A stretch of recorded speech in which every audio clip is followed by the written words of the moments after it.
ಚುನಾವಣೆಯ ಒಂದು ಜೈವೇರಿ ಭಾಷಿರುವಂಥ ರಮೇಶ್ ಜಿಗಜಿಣಗಿ ಅವರು ಹಾಗೂ ಚಿತ್ರದುರ್ಗದ ಸಂಸದರಾದಂಥ ಗೋವಿಂದ ಕಾರಜೋಳ ಸಾಹೇಬರಿಗೆ ಅಭಿನಂದನೆಯನ್ನು ಸಲ್ಲಿಸ್ತೇವೆ. ಮಾದಿಗ ಸಮಾಜದ ಒಕ್ಕೂಟದಿಂದ ಈ ದೇಶದಾಗ ಉಪ ಪ್ರಧಾನಮಂತ್ರಿಯನ್ನು ಈ ಸಮಾಜಕ್ಕೆ ಕೊಟ್ಟರೆ ಒಂದು ಹೆಮ್ಮೆ ಆಗ್ತದೆ. ಬಿಜೆಪಿ ಜೊತೆ ಎಲ್ಲ ರಾಜ್ಯದಲ್ಲಿ ಮಾದಿಗರು ಅವ್ರ ಜೊತೆ ಇರ್ತೇವೆ ಅಂತ ಹೇಳಿ ನಾನು ಅವನ ಅನಿಸಿಕೆಯನ್ನು ನಿಮ್ಗೆ ಹೇಳ್ತೀನಿ.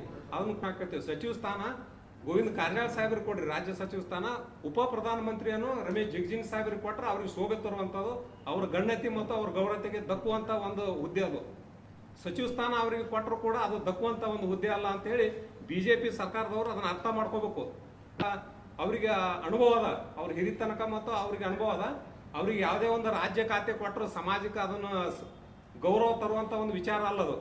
ಅದಕ್ಕೆ ಅವರಿಗೆ ಪ್ರಧಾನಮಂತ್ರಿಯವರು JP ನಡ್ಡಾ ಅವರು, ಅಮಿತ್ ಶಾ ಅವರು ಅದನ್ನು ಮನವರಿಕೆ ಮಾಡ್ಕೊಂಡು ಪ್ರಧಾನಮಂತ್ರಿ ಉಪ ಪ್ರಧಾನಮಂತ್ರಿ ಹುದ್ದೆಯನ್ನು ಸೃಷ್ಟಿ ಮಾಡಿ ಅವ್ರಿಗೆ ಈಗ ವಯಸ್ಸಾಗ್ಯದ, ಲಾಸ್ಟ್ ಕೊನೆಯ ಚುನಾವಣೆ, ನಮ್ಮ ಸಮಾಜಕ್ಕೆ ಒಂದು ನ್ಯಾಯ ಕೊಟ್ಟಂಗೆ ಆಗ್ತದ. ಒಂದು ವೇಳೆ ಈ ರಾಜ್ಯದಾಗ ನೀವು ರಮೇಶ್ ಜಿಗಜಿಣಗಿ ಅವ್ರಿಗೆ ಅವ್ರ ಹಿರಿತನ ಮತ್ತು ಅವ್ರ ಅನುಭವದಿಂದ ಅವ್ರನ್ನ ಪರಿಗಣಿಸದೆ ಹೋದ್ರ ಮುಂದೊಂದು ದಿನ ಅದರ ನೋವನ್ನು ಬಿಜೆಪಿ ಸರ್ಕಾರ ಅನುಭವಿಸ್ಬೇಕಾಗ್ತದ ಅಂತ ಹೇಳಿ ನಾ ಖಂಡಿತವಾಗಿ ಹೇಳ್ತೀನಿ. ಈ ಪತ್ರಿಕಾ ಮುಖಾಂತರ ನಾವು ಇವತ್ತಿನ ಕೇಂದ್ರ ಸರ್ಕಾರಕ್ಕೆ ಅಮಿತ್ ಶಾ ಅವರಿಗೆ ಮತ್ತು ನರೇಂದ್ರ ಮೋದಿ ಅವರಿಗೆ ಇದು ಸಮಾಜದ ವಿನಂತಿ ಐತಿ. ನಾವ್ಯಾರು ಇವತ್ತಿನವರೆಗೆ ನಾವು ಏನೋ ಅವ್ರು ಯಾರು ಹೇಳಿದ್ರು ಮಾಡೋರು ಅಂತ ನಾವು ಇವತ್ತಿನ ತನಕ ಪತ್ರಿಕಾ ಮಾಧ್ಯಮ ಕರೆದು ಪತ್ರಿಕಾ ಮುಂದೆ ನಮ್ಗೆ ಹಿಂಗಾಗೈತೆ ಅಂತ ಇವತ್ತಿನ ತನಕ ಯಾವುದೂ ನಾವು ಇವತ್ತಿನ ಆಗ್ರಹ ಏನೋ ಮಾಡಿಲ್ಲ.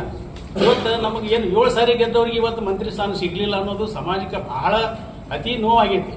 ಆ ನೋವನ್ನು ಅಮಿತ್ ಶಾ ಅವರು, ನರೇಂದ್ರ ಮೋದಿ ಅವರು ಒಳ್ಳೆಯ ಆಡಳಿತಗಾರರು.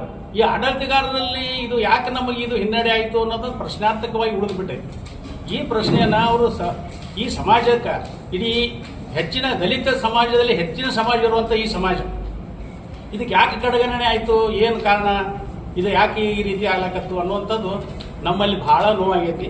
ದಯವಿಟ್ಟು ನರೇಂದ್ರ ಮೋದಿ ಅವರಿಗೆ, ಅಮಿತ್ ಶಾ ಅವರಿಗೆ, ನಡ್ಡಾ ಅವರಿಗೆ ಇವತ್ತಿನ ದಿವಸ ನಾವು ಸಮಾಜ ಮುಖಾಂತರ ಕೈ ಮುಗಿದು ಕೇಳ್ತೇವೆ. ಇದು ಅವಕಾಶಗಳನ್ನು ತಪ್ಪಿಸಿದ್ದಕ್ಕಾಗಿ ಅಲ್ಲ, ಅವ್ರಿಗೆ ಅವಕಾಶಗಳನ್ನು ಸರಿಪಡಿಸಿ ಅವ್ರಿಗೆ ಶೀಘ್ರದಲ್ಲೇ ಈ ಅವಕಾಶಗಳನ್ನ ಕಲ್ಪಿಸಿಕೊಡಬೇಕು ಮತ್ತು ಈ ಸಮಾಜವನ್ನು ಎತ್ತುವಂಥ ಕೆಲಸ, ಮುನ್ನಡೆಸುವಂಥ ಕೆಲಸ ನಾಯಕರು ಮಾಡಬೇಕು.